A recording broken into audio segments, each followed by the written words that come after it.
Sometimes people come to me not only for advice, but also for the right to speak their mind.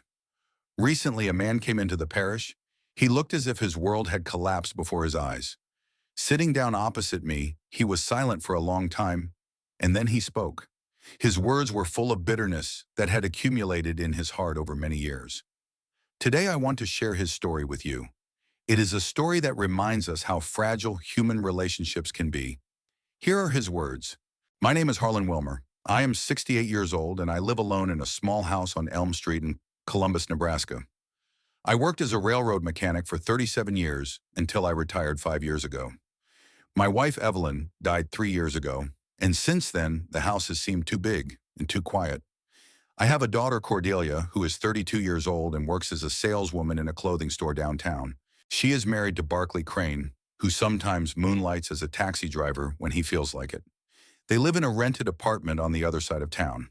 I also have a brother, Dexter, who is 3 years younger than me, a retired sergeant who lives in Grand Island, an hour's drive from here. That's my family and that's my life.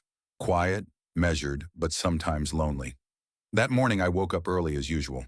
My railroad habit hasn't gone anywhere. I get up at 6:30, even if there's nothing in particular to do. Outside the window it was mid-September. The leaves on the maple tree in the yard were already starting to turn yellow, and the morning air had turned cool. I got up, stretched, and felt my joints ache. Age was making itself felt. In the bathroom, I washed my face with cold water and shaved with an old safety razor that I had been using for 20 years. It's a shame to buy modern disposable razors. They work worse and cost more. I had oatmeal with raisins for breakfast and drank coffee from an old ceramic mug that Evelyn had given me for my birthday many years ago. The mug had the inscription, "To the best husband in the world" on it. The letters were almost worn away, but I still only drank from it. After breakfast, I turned on the morning news but didn't really listen to it. It was all about politics and problems in big cities. We didn't have those kinds of problems in our little Columbus. Then I walked around the house to check that everything was in order. Evelyn and I bought the house 30 years ago when Cordelia was 2 years old. It's small, one story, with 3 bedrooms, a living room, kitchen, and bathroom. The lot isn't very big, but it's enough for a small garden and a garage. Over the years, we've had to replace and repair a lot of things in the house, the roof, siding, half the plumbing. But the house was sturdy, well built, and would last another 20 years without major investment. He looked in the refrigerator and realized it was time to go grocery shopping. There was only half a jar of peanut butter, a few slices of stale bread, a carton of milk, and a piece of cheese left. There were frozen vegetables in the freezer, but I was tired of eating only vegetables. I needed to buy meat, chicken, maybe fish. I put on some old jeans and a plaid shirt and grabbed the keys to my pickup truck. My car was old from the 90s but reliable. It was a blue Ford that I had bought secondhand 10 years ago.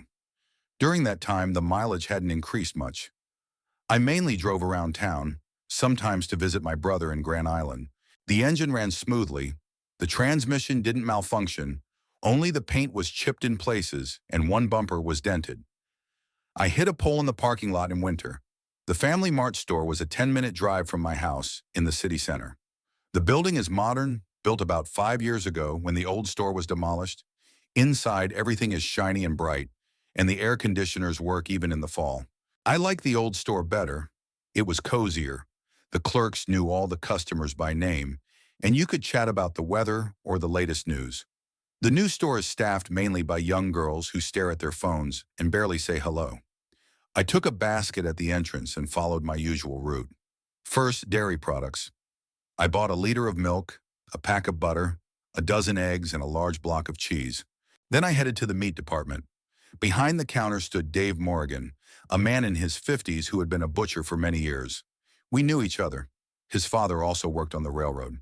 "Hi, Harlan," Dave greeted me, wiping his hands on his apron. "How are you?" "Fine, Dave. What meat would you recommend? The pork is good today, very fresh, or you could get some beef for roasting. It was delivered yesterday." I bought a piece of pork and some ground beef. Then I went to the produce section and picked up some potatoes, onions, carrots, and tomatoes. The apples were expensive, but I bought a kilo. I like to eat an apple in the evening while watching TV. I was looking for tomato paste in the canned goods section when I heard a familiar voice. Good morning, Harlan. I turned around and saw Imogen Brody, my neighbor who lives 3 houses down from me. She is a woman of about 55, thin, with gray hair pulled back into a neat bun. She has been working at the city library for 20 years, knows all the residents of the city and all the local news. She wears thick glasses and is very nearsighted, but she has a calm, friendly personality. True, she likes to talk and sometimes repeats rumors, but there is no malice in it. Good morning, Imogen. How are things at the library? Everything is as usual. Readers come and take books. Young people are more interested in the internet, but the older generation still reads. How are you? Aren't you bored on your own? I'm used to it now. I have plenty to do around the house, and I have friends. Imogen adjusted her glasses and looked around, as if to make sure no one was listening. Then she leaned closer and lowered her voice. Listen, Harlan, I don't want to gossip, but I think you should know. Last night, I saw your son-in-law near the Red Lantern bar. It was around 10 o'clock. I put a can of tomato paste in my basket and looked at her intently. Imogen wasn't the type to make up stories for fun. Working in the library had taught her to be precise and accurate. But her eyesight isn't great, even though her glasses help. So what? Maybe he stopped for a beer after work. Harlan, he was drunk. Not just tipsy, but drunk. He was staggering, talking loudly to someone on the street, and almost fell over when he was walking to his car. I was just passing by, coming back from my sister's. I felt uncomfortable. The Red Lantern is not the most respectable establishment in our town. It's located on the outskirts near the industrial zone and is frequented mainly by factory workers and those who want to get drunk cheaply and away from prying eyes. Decent family people don't go there. Are you sure it was Barkley? Absolutely sure. Harlan, I've known Barkley for several years, ever since he married Cordelia. He's tall, with dark hair, and always wears that denim jacket. And his car was parked there, that old blue Chevrolet. I didn't remember the license plate number, but I recognized the car for sure. Imogen spoke confidently without hesitation, and she really knew everyone in the neighborhood. Working at the library and living in the same area for 20 years had done their job. Maybe he had some business there? Was he giving someone a ride or something like that? Harlan, he was alone and dead drunk. He barely made it to his car. I even thought about going over to see if he needed help, but then I got scared. You know how unpredictable drunk people can be. We were silent for a moment. I imagined Barkley, drunk and staggering around that shady bar, and it made me sick. Cordelia deserves a better husband. Thanks for telling me, Imogen. I'll keep that in mind. I don't want to cause any trouble, Harlan. I just thought your father should know. Cordelia is such a good girl, always polite and friendly. It would be a shame if she had problems with her husband. I understand. But so far, these are just suspicions. Maybe he really did have business there. Imogen shrugged, but her eyes showed doubt. Maybe. But be careful, Harlan. Alcoholism is a serious disease, and it affects the whole family. We said goodbye, and I finished my shopping, but I was in a bad mood. Imogen's words kept running through my head. On the way home, I caught myself thinking about Barkley and his possible alcohol problems several times. At home, I put the groceries away, putting everything in the refrigerator and freezer. But I couldn't relax. Imogen's words kept me from concentrating on my household chores. Several times I went to the phone, wanting to call Cordelia, but I didn't know what to say. Accuse my husband of drunkenness based on the words of a neighbor? That would be wrong. But on the other hand, Imogen was not an enemy of our family. Moreover, she had always been kind to Cordelia, often asking about her affairs and taking an interest in her work. Why would she make up such stories? I decided to call my daughter after all, but cautiously, without revealing my suspicions. I dialed the number on the old landline in the kitchen. I also had a cell phone, but at home I preferred to use the regular one. Hello, Dad? Cordelia's voice sounded a little tired but friendly. Hi, sweetheart. How are you? How's work at the store? Everything's fine. Yesterday was Saturday. There were a lot of people. My feet are aching. But it's okay. I'm used to it now. What's up? You rarely call in the morning. I paused for a second, thinking about how best to start the conversation. Nothing special. Just missed you. Wanted to hear your voice. How's Barkley? Working? Working. He was driving late into the night, picking up passengers. He was very tired, came home and went straight to bed. Why did something happen? I realized I needed to be more direct, but careful. Cordelia, did Barkley have any business in the industrial zone last night? What business? Why do you ask? Just wondering. Imogen Brody said she saw him there near the Red Lantern. She said he was, well, not very sober. There was a pause on the line. I could hear Cordelia breathing, clearly thinking about her answer. Dad, Imogen is old and can't see well even with her glasses on. She probably mistook him for someone else. Barkley came home tired but sober. We even talked a little before bedtime. Are you sure he wasn't near the Red Lantern? I'm sure he wasn't. Dad, why would he go there? He works as a taxi driver. He has set routes. He takes people from the city center to the suburbs, sometimes to the airport. What would he do near that bar? My daughter's voice sounded convincing, but I heard some tension in it. Maybe she herself wasn't entirely sure about her husband's words. Okay, sweetie. I was just asking. Maybe Imogen really did make a mistake. Of course she did. Dad, don't listen to the neighbors' gossip. Everything is fine between Barkley and me. He's a good husband. He works. He brings money home. He doesn't drink or fool around. What more could you want? You're right. Sorry for bothering you with such nonsense. It's okay. Just don't worry about it. You know how it is in small towns. People get bored and start making things up. We talked a little more about work, the weather, and plans for the weekend. Cordelia invited me to visit her the following weekend and said she would bake my favorite apple pie. I agreed and we said goodbye. After talking to my daughter, I felt a little better, but my doubts hadn't completely disappeared. Cordelia sounded convincing, but something in her voice was alarming. Maybe she was beginning to suspect her husband herself, but didn't want to admit it. The rest of the day passed as usual. I read the newspaper and watched the news on TV. After lunch, I did some work in the garden, trimmed the bushes near the house, watered the tomatoes and peppers, and raked the fallen leaves from the path. Physical work always helped me think, and by evening I had come to the conclusion that it was too early to draw any conclusions. I needed more information. Around 5 o'clock in the evening, Alden Tucker, my best friend since school, called. We had been friends for over 50 years, went to school together, served in the Army together, albeit in different units. Then I went to work for the railroad, and he became a mailman.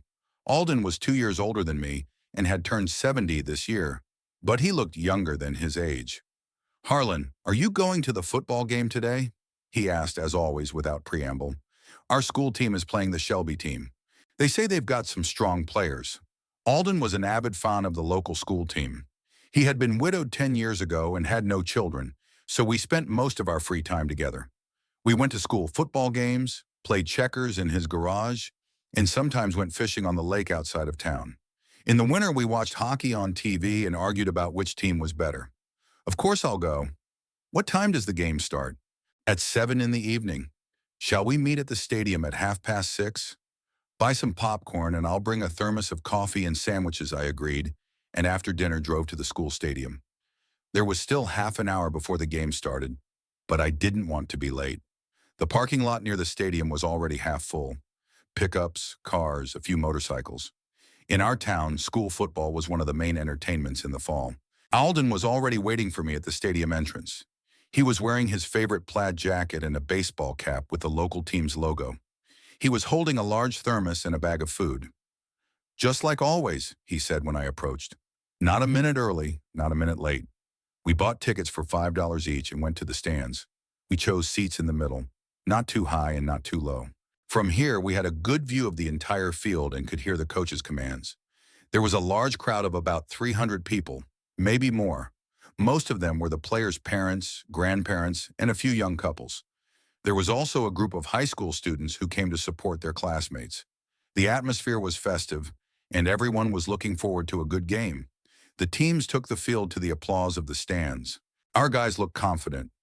Tall, strong guys, many of whom had been playing on the team for several years. The Shelby team also looked serious, with players of roughly the same level. The game started at 7 p.m. sharp. The first quarter passed without any touchdowns as the teams studied each other and the coaches tested different tactics. In the second quarter, our team scored their first touchdown after a beautiful combination, and the stands erupted with cheers. During the break between the second and third quarters, Alden and I bought hot coffee and popcorn. The evening was cool, but our jackets were enough. The Millers, Alden's neighbors, were sitting next to us. We said hello and talked a little about the game. "We've got a good team this year," Mr. Miller said. "Maybe they'll make it to the state championship." "Yeah, the quarterback is strong," Alden agreed, "and the defense is working well." At that moment, I decided to tell Alden about my conversation with Imogen. We moved a little to the side so no one could hear us. "Listen, Alden, I want to ask you about something." This morning, Imogen Brody told me a strange story. "What was it?" "She said she saw Barkley drunk near the Red Lantern last night. She said he could barely stand up." Alden frowned. He knew everyone in our neighborhood from working as a mailman for many years, and I always valued his opinion. "Imogen isn't the type to make up gossip," he said slowly. "She's a neat woman, attentive. If she says she saw it, then she saw it. But Cordelia claims that Barkley worked late yesterday and came home sober. So either Imogen is mistaken, or Cordelia doesn't know the whole truth, or—" Alden didn't finish his sentence, but I understood what he meant. "Or Cordelia knows but doesn't want to admit it." "Exactly. Harlan, I don't know this Barkley very well, but I've seen him driving a taxi a few times. He doesn't work regularly, that's for sure. I mean, sometimes he does, sometimes he doesn't. And the Red Lantern is not a place for family people." We paused, watching the teams prepare for the third quarter. "What do you think I should do?" I asked. "Nothing yet. One incident isn't enough to draw conclusions. Maybe it really is just a coincidence. But if you hear anything else like that, then it's time to have a serious talk with your daughter." "What if she doesn't want to listen?" "Then we'll have to take different action. But I hope it won't come to that." The third quarter began, and we returned to watching the game. The Shelby team tied the score with a touchdown early in the quarter. Then our team took the lead again, but our opponents didn't give up. By the end of the third quarter, the score was 7-7. The last quarter was the most intense. Both teams played with total commitment, the coaches shouted from the sidelines, and the stands cheered loudly. With 5 minutes to go, our team scored the decisive touchdown after intercepting a pass, and the stadium erupted in applause. The game ended with a score of 14-7 in our favor. Everyone was happy, the players hugged each other on the field, and the coach raised his arms in victory. Alden and I were also happy, clapping and cheering along with everyone else.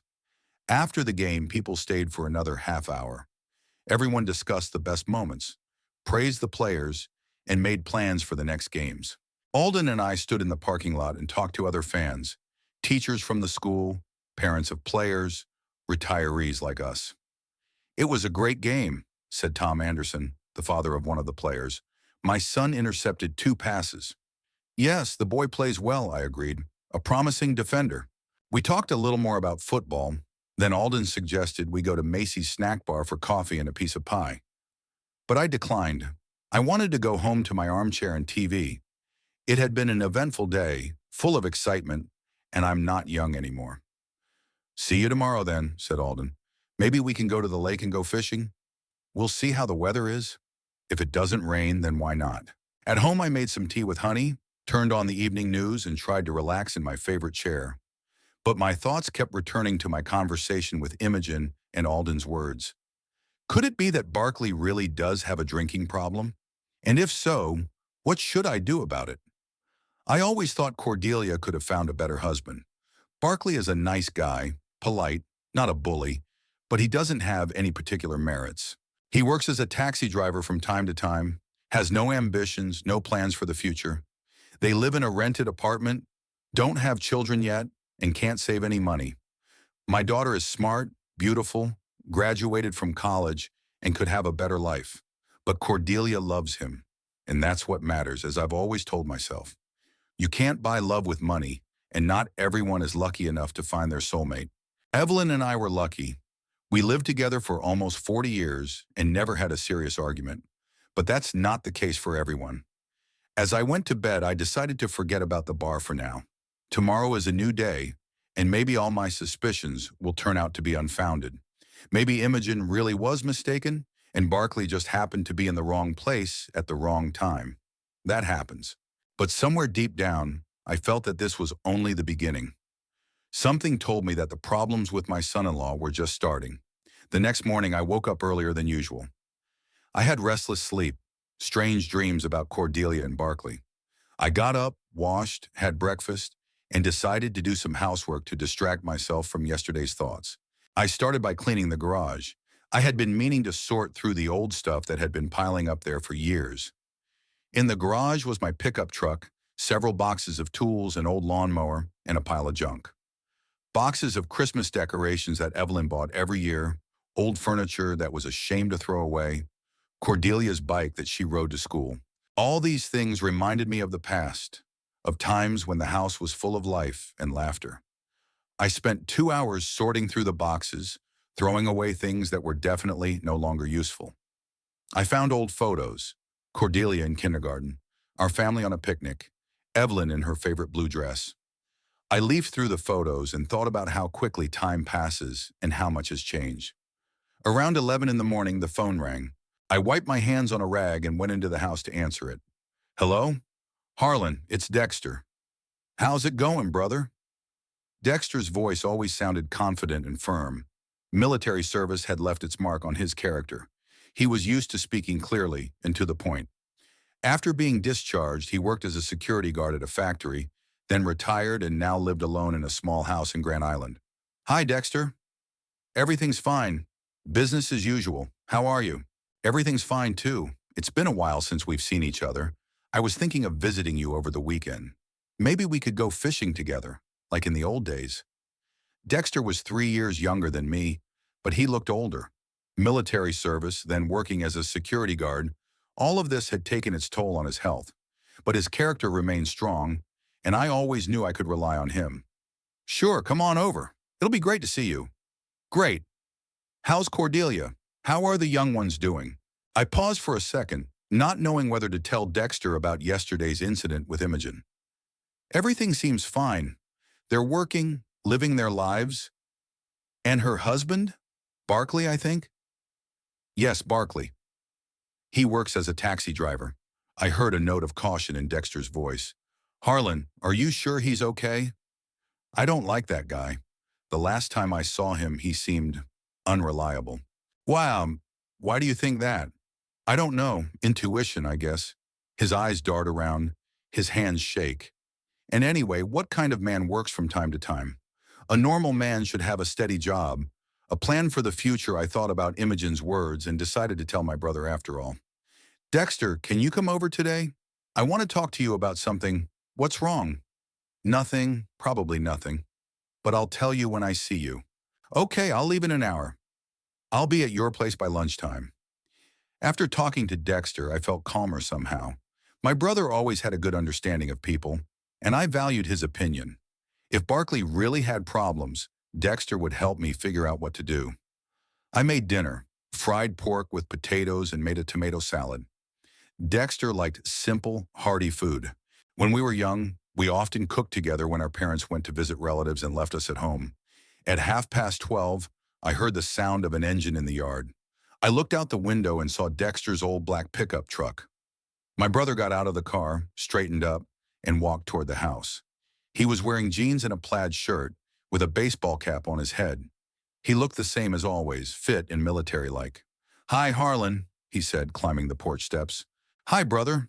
Come on in. Lunch is ready. We hugged as we always did when we met. Dexter was the only close relative I had left. My parents had died many years ago, and I had no other brothers or sisters. At dinner, we talked about all sorts of nonsense. The weather, the news, fishing. Dexter told me he had bought some new tackle and wanted to try fishing at a new spot that had been recommended to him. I told him about yesterday's football game. After lunch, we sat on the porch with coffee, and I told Dexter about my conversation with Imogen. So you saw him drunk near the Red Lantern? Dexter asked, frowning. Yes, and Cordelia says he was working and came home sober. I see. What do you think? I don't know. Imogen isn't a liar, but she could be wrong. And Cordelia is defending her husband, which is natural.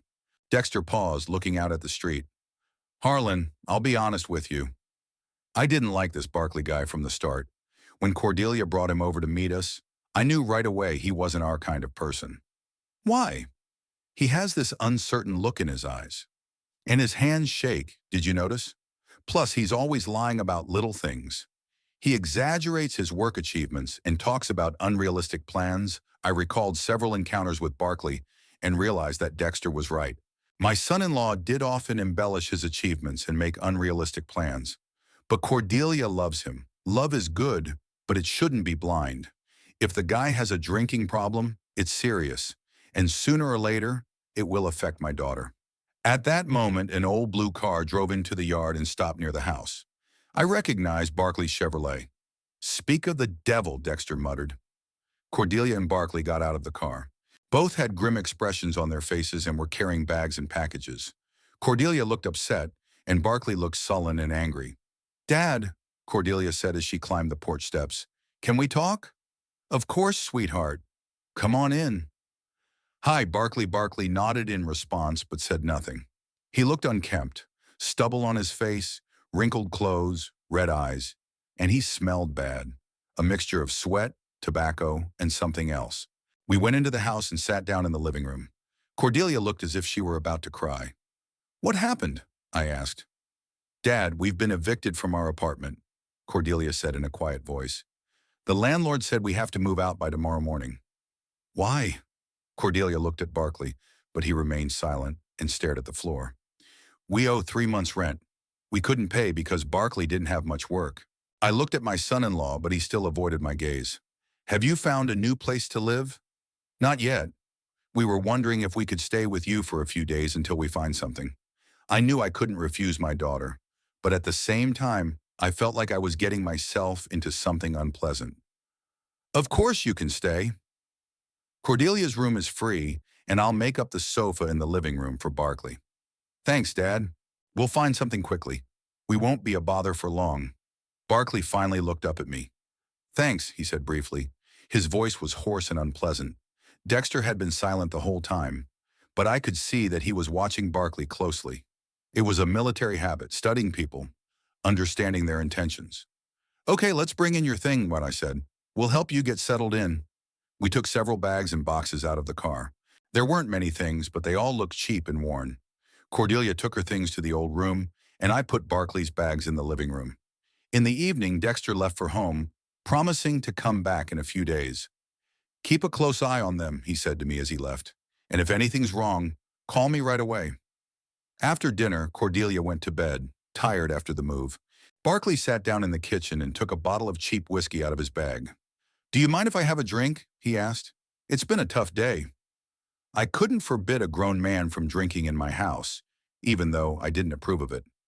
It's up to you, I replied. Barkley poured himself half a glass of whiskey and drank it in one gulp. Then he poured another. Harlan, don't think badly of us, he said. We've just had a bit of bad luck.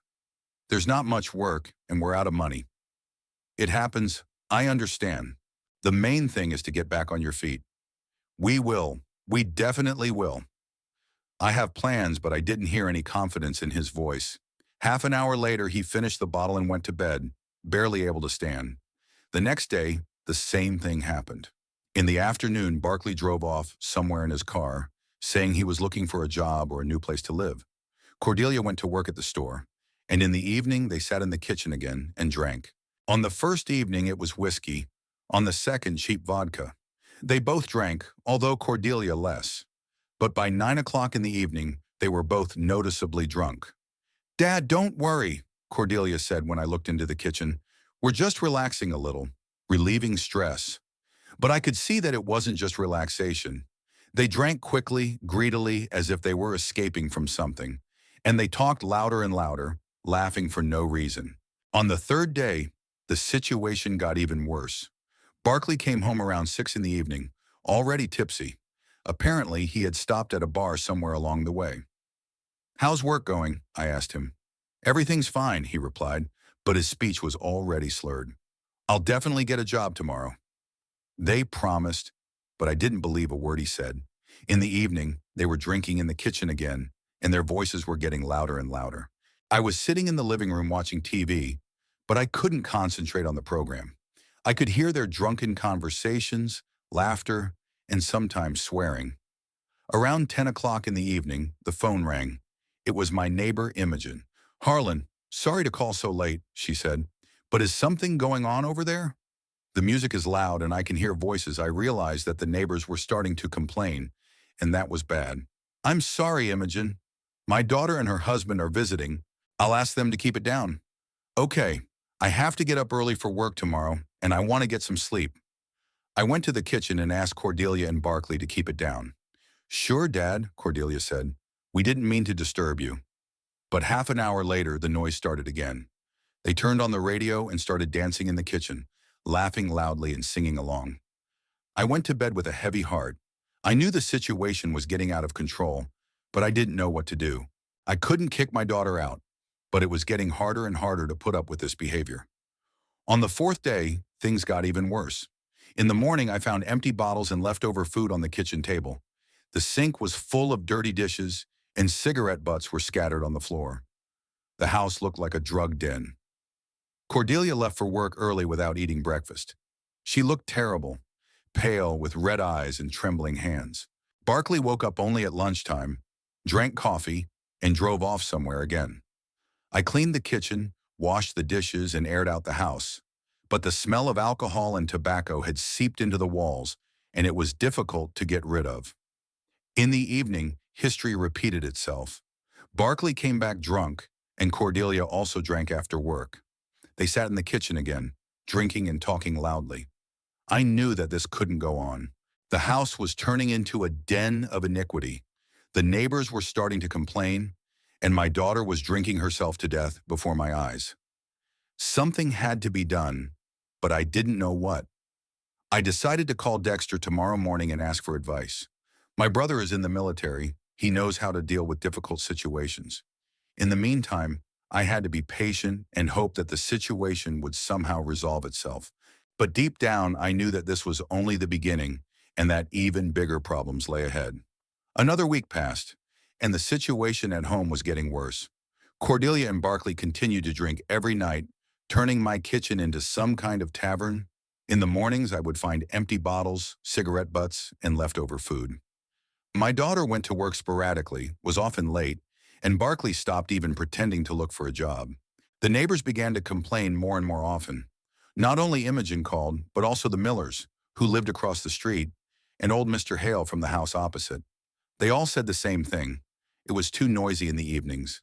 The music was blaring, and drunken shouts and laughter could be heard. I tried several times to talk to my daughter and son-in-law, asking them to be quieter and not disturb the neighbors. Cordelia promised each time that they would be more careful, but the next day it all happened again, and Barkley stopped talking to me altogether, just grunting something incomprehensible in response to my requests. On Friday evening, our school team was playing against the Norfolk team. Alden called in the morning to remind me about the game. "Harlan, are you going to the football game today? They say the Norfolk team is strong. It will be interesting to watch." I hesitated. I didn't want to leave Cordelia and Barkley at home, but I didn't want to sit at home listening to their drunken conversations either. "I don't know, Alden. I have guests here. It's awkward to leave." "Come on, they're adults. They'll figure it out. And the game promises to be interesting." In the end, I decided to go. I wasn't doing any good at home anyway, and a little distraction wouldn't hurt. Before leaving, I glanced into the kitchen where Cordelia and Barkley were already sitting with a bottle of vodka. "I'm going to the football game," I said. "I'll be back around 10. "Okay, Dad," Cordelia replied without looking up. "We'll sit here and not bother anyone." But I could see that they had already had quite a bit to drink, even though it was only 7 in the evening. Barkley could barely sit on his chair, swaying from side to side. "Maybe you shouldn't drink anymore," I tried. "Dad, we're adults," Cordelia snapped. "Don't tell us what to do." Her tone was so sharp that I was taken aback. My daughter had never spoken to me like that before. "Okay," I said. "Just keep it down. The neighbors are complaining."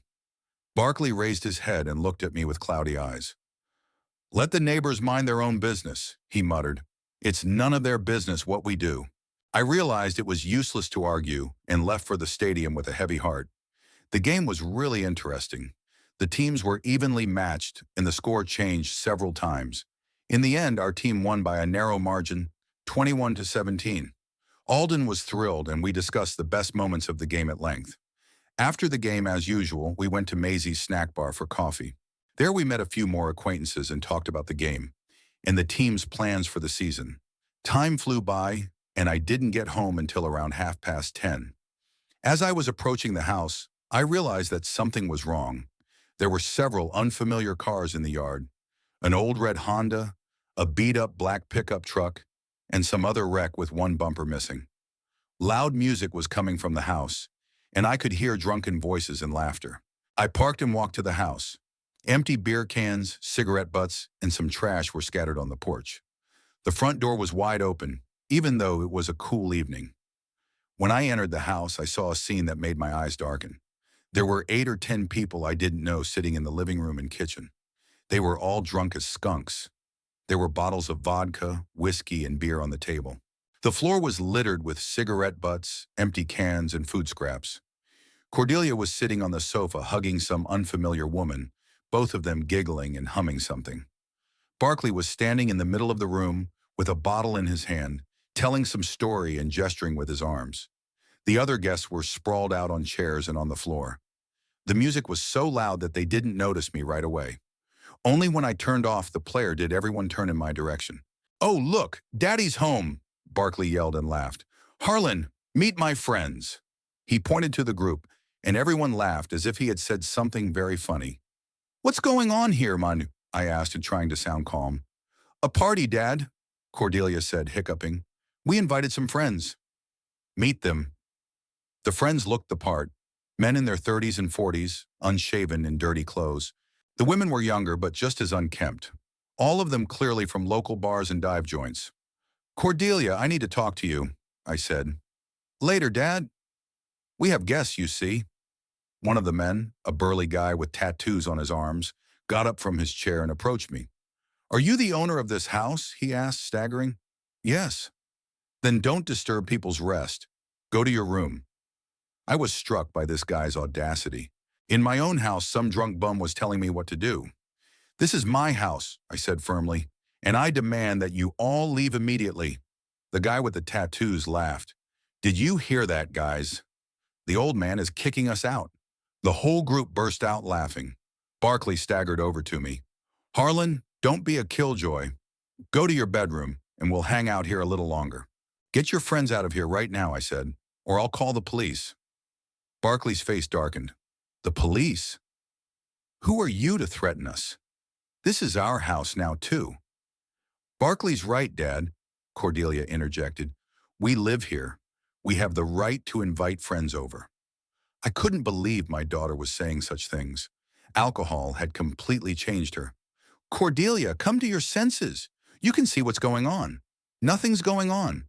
We're just having fun. You're an old bore who doesn't understand how young people live." My daughter's words hit me like a slap in the face. She had never spoken to me like that before. "All right, enough talk," said the guy with the tattoos. "Old man, either you leave on your own or we'll carry you out." He took a step toward me, and I realized that I couldn't physically handle them.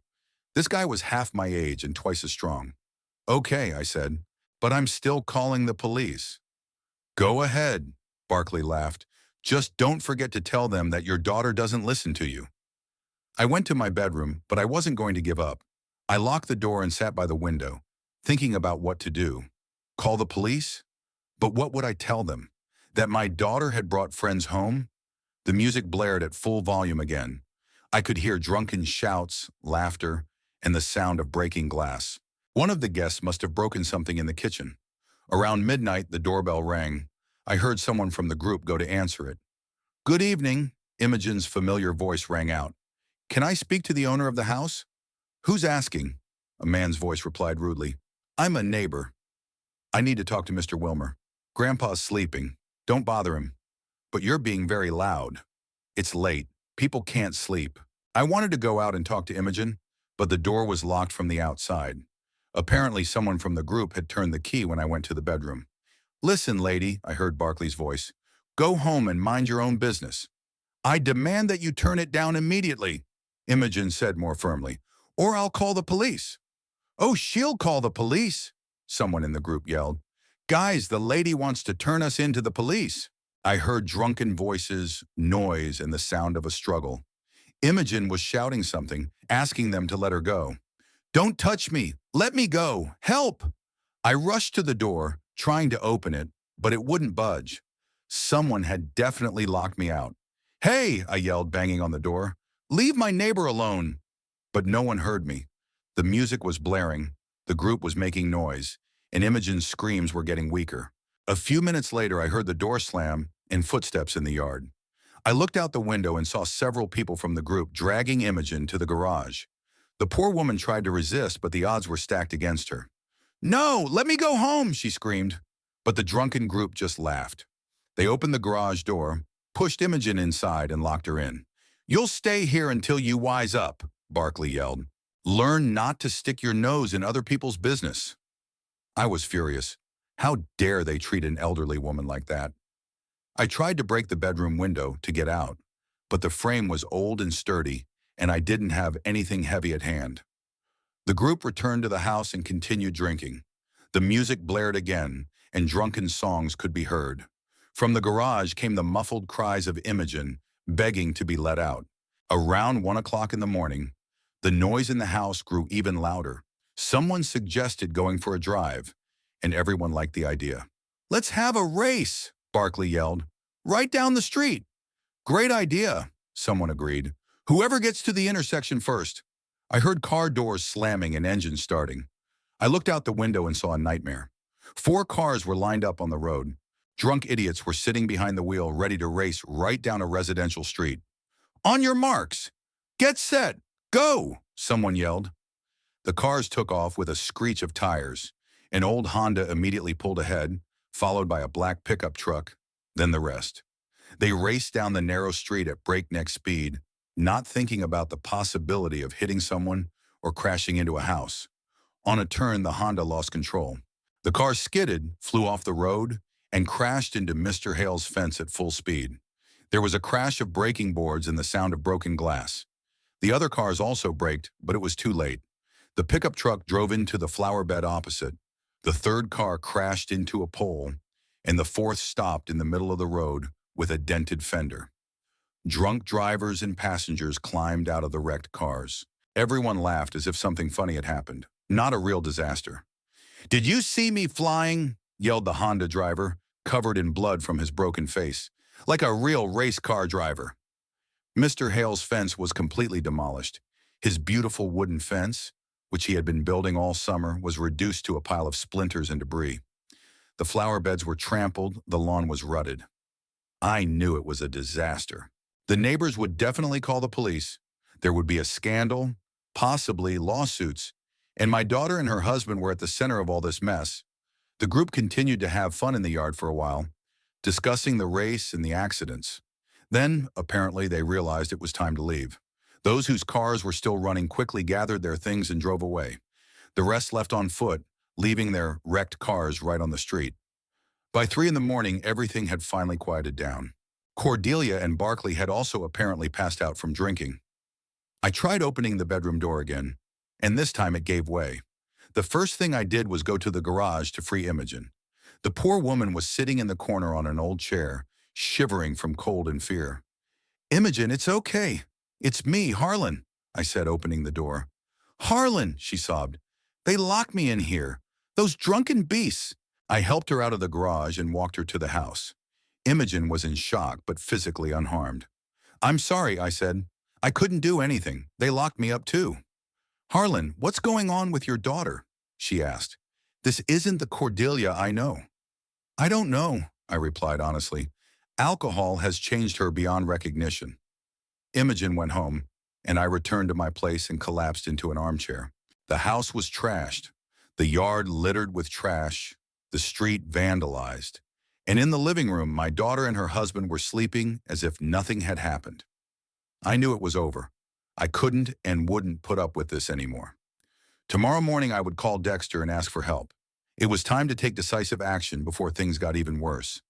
I woke up at dawn after a sleepless night. My head hurt and my body felt tired, as if I hadn't slept for a week. I got up, went to the window, and looked out onto the street. The scene was depressing. Crashed cars were parked right on the road. Mr. Hale's fence was a pile of splinters, and trash was scattered everywhere. I washed my face with cold water, shaved, and got dressed. I had to act quickly before the neighbors started calling the police. And they would definitely call when they saw such a mess. The house was deathly quiet. Cordelia and Barkley were still asleep, passed out from drinking. The living room and kitchen were in complete chaos. Empty bottles, cigarette butts, food scraps, broken dishes. The smell of alcohol and tobacco had soaked into the walls that it was disgusting to breathe. The first thing I did was go out into the yard to assess the damage. The wrecked Honda was standing right in the ruins of Mr. Hale's fence.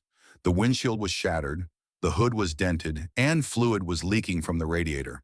A black pickup truck was stuck in the flower bed opposite, its wheels sunk deep into the ground. A third car had crashed into a telephone pole, which was now leaning at an angle. I knew that repairing all this would cost thousands of dollars. I didn't have that kind of money, and I wasn't going to pay for someone else's mess. Around 8 in the morning, Mr. Hale came out of the house across the street. He was a 70-year-old man who had worked as a mechanic his whole life and was now retired. When he saw the destruction, he stopped dead in his tracks. "My God," he exclaimed. "What happened here?" I approached him, preparing for a difficult conversation. "Good morning, Walter. Sorry about the mess. Harlan, did a tornado hit here? My fence, my flower beds." Mr. Hale was on the verge of tears. He had spent the whole summer building that fence, sawing the boards himself, painting them, and installing them, and his late wife had planted the flower beds 10 years ago. "Walter, I'll explain everything and make it up to you. I promise." "But how did this happen? Who did this?" I couldn't tell him the truth, that my daughter and her drunk friends had been racing down the street. That would have been too humiliating. Some hooligans were causing trouble last night. I'm already thinking about how to deal with this. Are we going to call the police? That's what I was most afraid of. If the police come, there will be an investigation, and the whole truth will come out. Cordelia and Barkley will be arrested, there will be a trial, prison. My daughter will become a criminal. "Walter, let's do without the police for now. I'll find the culprits and make them pay for the damage.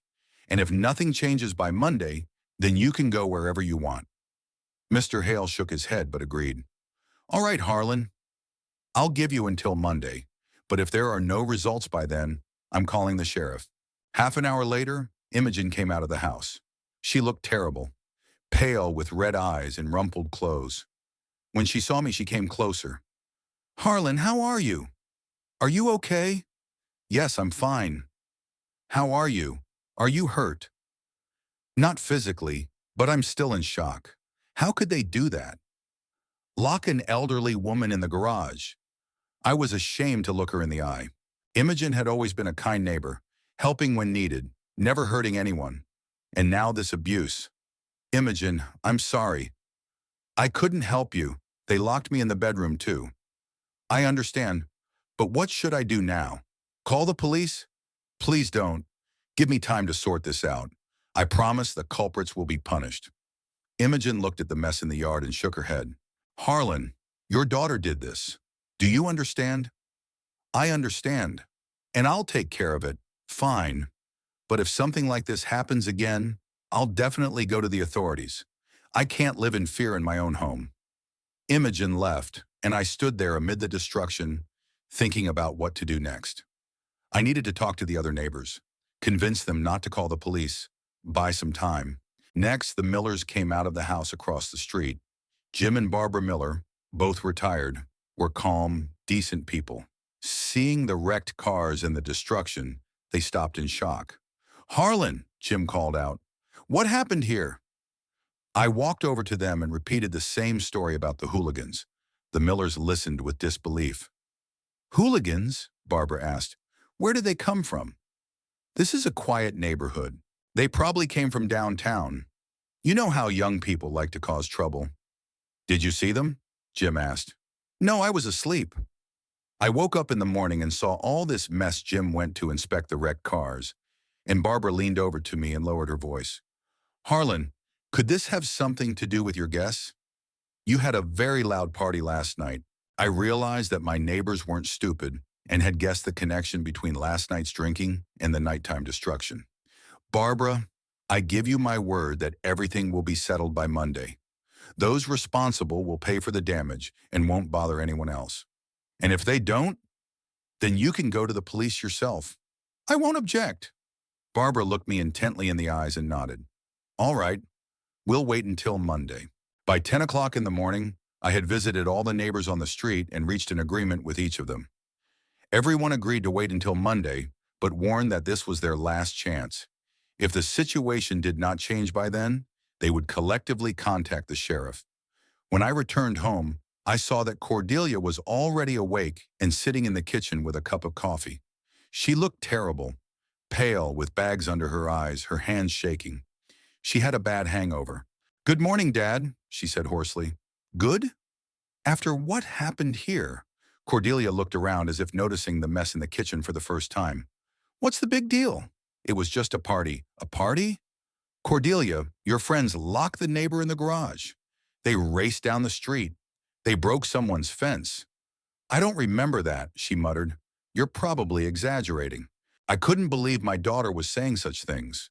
Either she really didn't remember anything because she was drunk, or she was pretending. "Cordelia, go out into the yard and look at the street. Look at the mess your friends made." She reluctantly got up and went out onto the porch. Seeing the wrecked cars and the ruins of the fence, even in her condition, she understood the scale of the disaster. "Oh my God," she whispered. "Is it really that bad?" "It's a disaster, Cordelia. The neighbors want to call the police. I had a hard time convincing them to wait until Monday." My daughter returned to the kitchen and sank into a chair. For the first time in weeks, I saw something like regret in her eyes. "Dad, I didn't want it to turn out this way. But it did. And now we have to do something about it." At that moment, Barkley came out of the living room. He looked even worse than Cordelia. His eyes were red, his face was swollen, and his movements were unsteady. He reeked of alcohol and sweat. "What's all the shouting about so early in the morning?" he muttered, plopping down on a chair.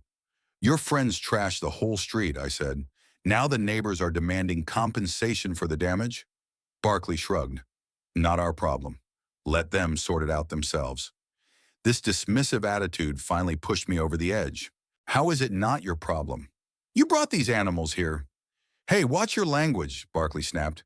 "They were normal people, just a little drunk. Normal people don't lock old women in garages. Maybe the old woman asked for it?" She was minding other people's business. I barely restrained myself from hitting him. How could he say that about Imogen, who was just asking for quiet? I spent the whole day trying to tidy up the house. I cleaned up the trash, washed the dishes, and threw away empty bottles. Cordelia helped a little, but Barkley didn't participate in the cleaning at all. He lay on the couch all day, occasionally getting up to get a beer. By evening, the house was more or less tidy, but the smell of alcohol and tobacco still hung in the air, and the wrecked cars were still in the yard. I didn't know what to do with them. After dinner, I decided it was time to put an end to this story. My daughter and son-in-law had to leave my house. Immediately. "Cordelia, Barkley, we need to have a serious talk," I said as I walked into the living room. They were sitting on the couch in front of the TV. Barkley was holding a can of beer in his hand, apparently nursing a hangover. "What do you want to talk about?" Cordelia asked. "About the fact that it's time for you to move out." There was a moment of silence. Cordelia looked at me in surprise while Barkley didn't even look up. "Dad, what are you talking about?" "We're just staying here temporarily until we find a place to live." "Cordelia, look what my house has become over the past few weeks. Daily drinking, rowdy behavior, and now yesterday's disgrace." "But yesterday was an exception." "It won't happen again. It won't, because you're leaving here." Tomorrow, Barkley finally looked up at me. "What if we don't want to?" The question sounded defiant, almost threatening. "What do you mean you don't want to?" "This is my house. I realized they weren't going to leave voluntarily. You are my guests, and I have the right to ask you to leave." Barkley got up from the sofa and took a step toward me. His movements were aggressive. "Listen, old man, my wife and I are staying here until we decide to leave, and no one is going to kick us out. This is my house, and I decide who lives here." "Your house?" Barkley laughed. "What do you think will happen if something happens to you?" The house will go to Cordelia, and that means it will go to me too. The threat was clear, and I felt uneasy. This guy is capable of anything, especially when he's drunk. Are you threatening me? I'm just explaining how things stand. We're staying here, and if you don't want any trouble, you'd better not interfere with how we want to live. Cordelia stood up and walked over to her husband. Barkley's right, Dad. We're not going anywhere. This is our home now, too. I couldn't believe my daughter was supporting her husband's threats. Cordelia, come to your senses. Do you hear what you're saying? I'm telling the truth. I'm tired of living in rented apartments, moving from place to place. Here we have a roof over our heads. But this is my house. I've lived here for 30 years. And you'll continue to live here if you behave sensibly, said Barkley. And if not, he didn't finish the sentence, but the meaning was clear. If not, what? Barkley came up close to me.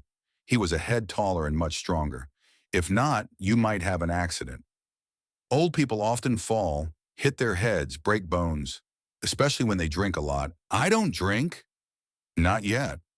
But alcoholism is a hereditary disease. Look at your daughter. That last sentence hit me harder than all the threats. Barkley was saying outright that he had turned my daughter into an alcoholic. Get out of my house, I shouted. Get out now. Barkley laughed. Or what? Call the police? Tell them your daughter doesn't listen to you? He was right. The police wouldn't evict my daughter from my house, especially if she said I was a drunk and threatened her. Dad, calm down, Cordelia said. We're not strangers. We're family. After everything you've done, we won't have any more parties. We promise. But I didn't believe a word they said. Realizing that it was useless to fight them openly, I went to my bedroom. I needed to think about what to do next. Staying in the same house with them was dangerous.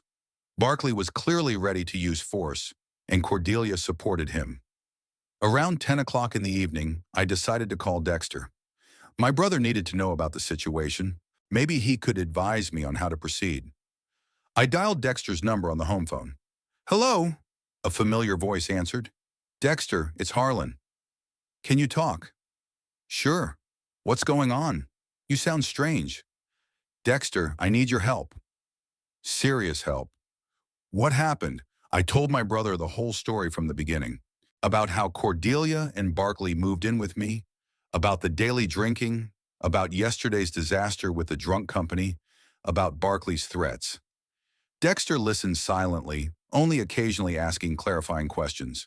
When I finished my story, my brother was silent for a few seconds.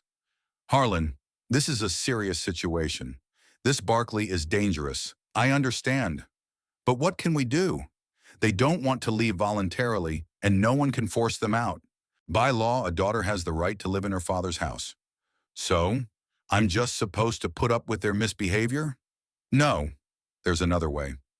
What is it? Dexter paused, thinking about his answer. Will they be going anywhere tomorrow? Cordelia will go to work, and Barkley will go who knows where. They usually leave in the morning and come back in the evening. Great. So I'll come over tomorrow afternoon. You and I are going to do something. What exactly? We'll change the locks on the house. While they're away, the idea seemed risky to me. What if they come back and can't get in? Then they'll realize the game is over. Either they'll leave on their own or they'll call the police. But the police rarely get involved in family disputes like this. What if Barkley tries to force his way into the house? Then we'll defend ourselves. I have a gun, and I have a license for it too. The thought that it might come to using a gun scared me. But living under the threat of a drunk psychopath was also impossible. Dexter, what if something goes wrong? Harlan, you're my brother. No one will intimidate you in your own home. If necessary, we'll see it through to the end. Dexter's voice had the same determination I remembered from childhood. When he made a decision, he saw it through to the end, no matter what. Okay, I'll be waiting for you tomorrow. I'll be there for dinner. And Harlan, don't say a word to them until tomorrow. Let them think you've given in. After talking to Dexter, I felt a little better. My brother wouldn't abandon me in trouble. He would help me deal with the situation.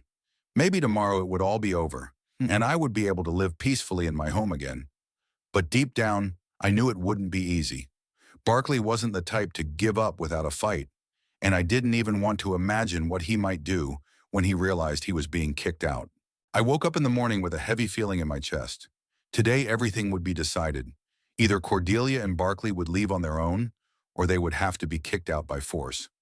I slept poorly, listening all night to the sounds coming from the living room, afraid that Barkley might burst into my bedroom.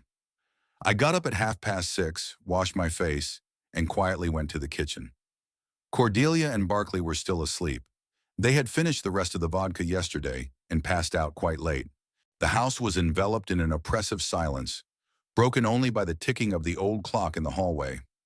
I ate breakfast in silence, trying not to make any unnecessary noise. I had to wait until they left to run their errands, and then Dexter would arrive. My brother promised to be there by lunchtime, but I hoped he would come earlier. Around 9 in the morning, Cordelia woke up. She looked even worse than yesterday. Her face was gray, her eyes were inflamed, and her hands were shaking from a hangover.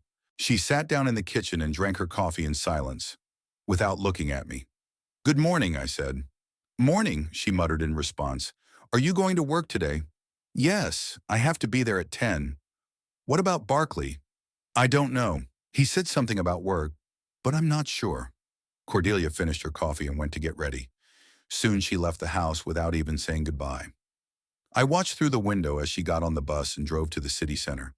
Barkley woke up around 11. He got up, drank beer straight from the can, and stood by the window for a long time looking at the street.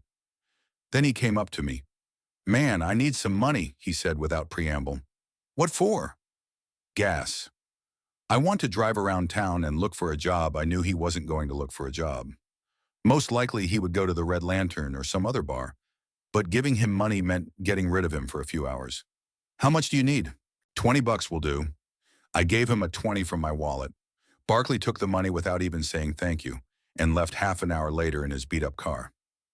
Left alone, I sat by the window and waited for Dexter. Time dragged on slowly. Every noise on the street made me flinch. What if Cordelia or Barkley had returned?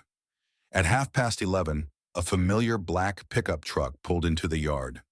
Dexter had arrived earlier than promised. I went out to meet him and immediately noticed that my brother looked more composed and determined than usual. His military bearing was evident in his every movement. "Hi, Harlan," he said, getting out of the car. "Are they gone?" "Yes. Cordelia is at work, and Barkley has gone who knows where." "Excellent. How much time do we have?" "Cordelia will be back around 6.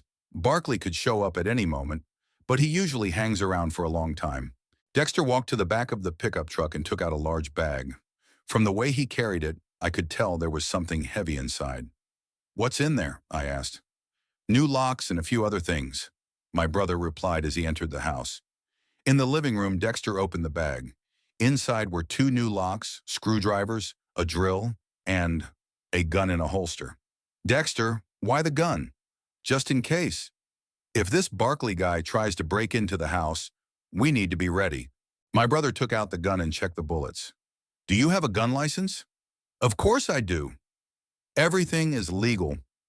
We started changing the locks. Dexter worked quickly and professionally. It was clear that his hands remembered their military training. First, we changed the lock on the front door, then on the back door. Dexter threw the old locks in the trash can. "Now only we know how to get into the house," he said, handing me the new keys. "What if they break a window?" "Then it will be a crime. Damage to property and unlawful entry. They can be arrested for that." The work took about 2 hours. When we finished, it was already 3 o'clock in the afternoon. Dexter hid his gun under his jacket but kept his hand near the holster. "Now we wait," he said, "and prepare for what comes next." "What if they call the police?" "Let them call. You're the owner of the house. You have the right to decide who lives here, and they're not registered here." We sat down in the living room and waited. Dexter was calm, but I was nervous. Various scenarios were running through my head, and most of them ended badly. Around 4 o'clock in the afternoon, I heard the sound of an engine in the yard. I looked out the window and saw Barkley's blue Chevrolet. "He's here," I said to my brother. "Great. Let's see what he's capable of." Barkley got out of the car, staggering. It was clear that he had been drinking heavily. He walked up to the front door and tried to open it with his key. The key didn't fit. "What the hell?" I heard him say through the door. Barkley tried again, then started yanking on the doorknob. The door wouldn't budge. "Hey!" he yelled. "Open up!" "What's wrong with this lock?" Dexter motioned for me to be quiet. We sat silently, not responding to his shouts. Barkley walked around the house and tried to open the back door. The key didn't fit either. Then he returned to the front door and began pounding on it with his fists. "Harlan, open the door! I know you're in there." We remained silent. "You old bastard," Barkley yelled. "You think you can change the locks and I won't get in? I'll show you."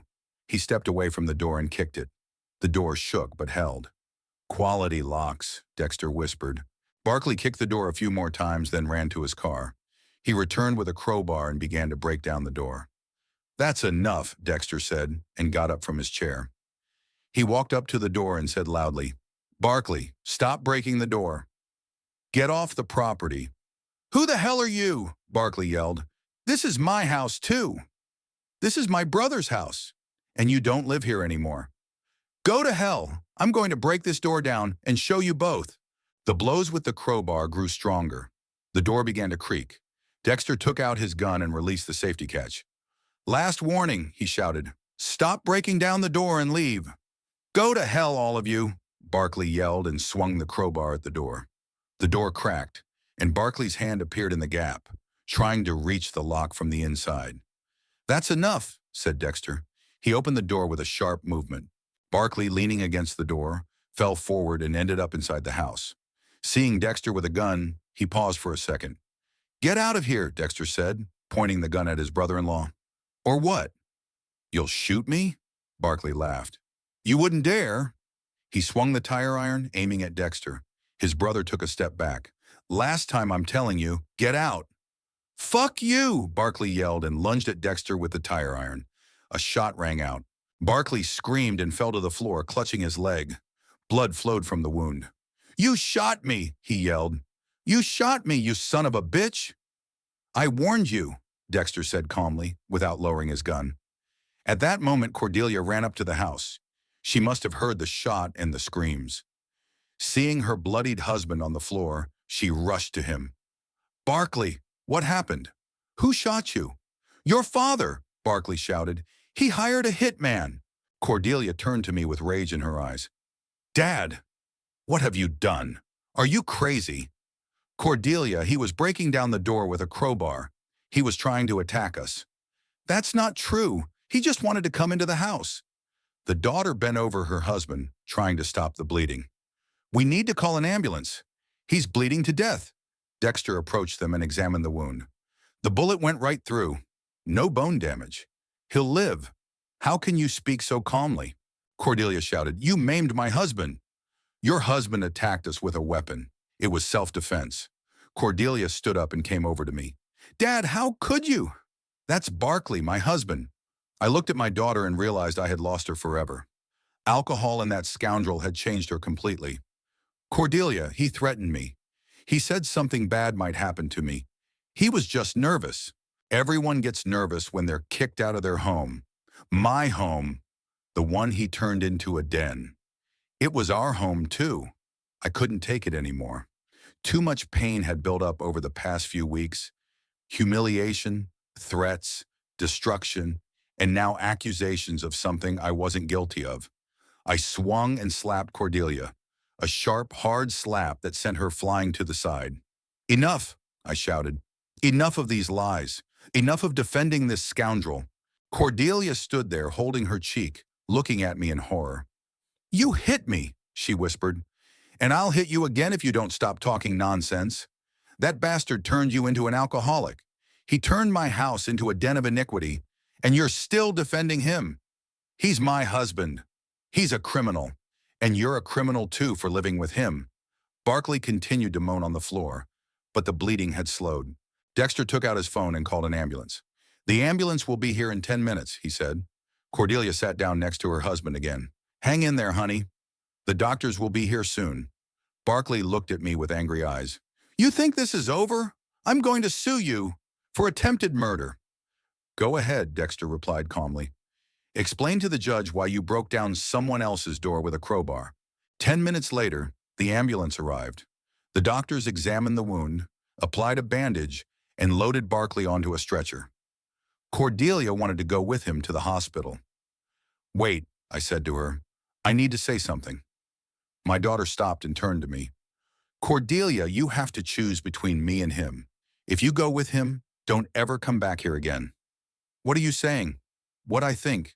Either you stay here and get treatment for your alcoholism, or you leave with him forever." Cordelia looked at her husband, who was being loaded into the car, then at me. "I can't leave him. He's injured." "Then you've made your choice." "Dad." "No, Dad. You're no longer my daughter. Get out of my house and never come back." Tears streamed down Cordelia's cheeks. "You can't do this. I'm your daughter. My daughter died when she drank herself to death and started defending that scumbag." Cordelia sobbed and ran to the ambulance. The doctors allowed her to sit next to her husband, and the car drove away. I stood on the porch and watched my daughter leave, perhaps forever. "Is it hard?" Dexter asked, coming up to me. "Yes, but there was no other way. She'll come back. When she sobers up and realizes what she's done." "What if she doesn't come back?" "Then she can't be saved." We went back into the house. We had to clean the blood off the floor, fix the door, and tidy everything up. Life went on, but now I was alone again. Dexter stayed with me for the night in case Barkley decided to come back with his friends for revenge. But no one came. Apparently, the hospital explained to my brother-in-law that attacking a private home could land him in jail. Late in the evening, I sat in my chair and thought about what had happened. The house was mine again. Silence had returned. But the price of that silence was too high. I had lost my daughter. Maybe Dexter was right, and she would come back. Maybe she would realize her mistakes and want to make amends. Or maybe I'll never see her again. But one thing I knew for sure, I would never let anyone destroy my home and my life again. I'm too old to go through this again. I summed up this story with 3 things. First, silence does not solve problems. It is important to talk about pain. Second, love without respect turns into humiliation. Third, sometimes leaving is not a weakness, but a strength. What do you think? Is it worth fighting to the end, or is it better to save yourself? Write your opinion in the comments and tell us where you're listening from.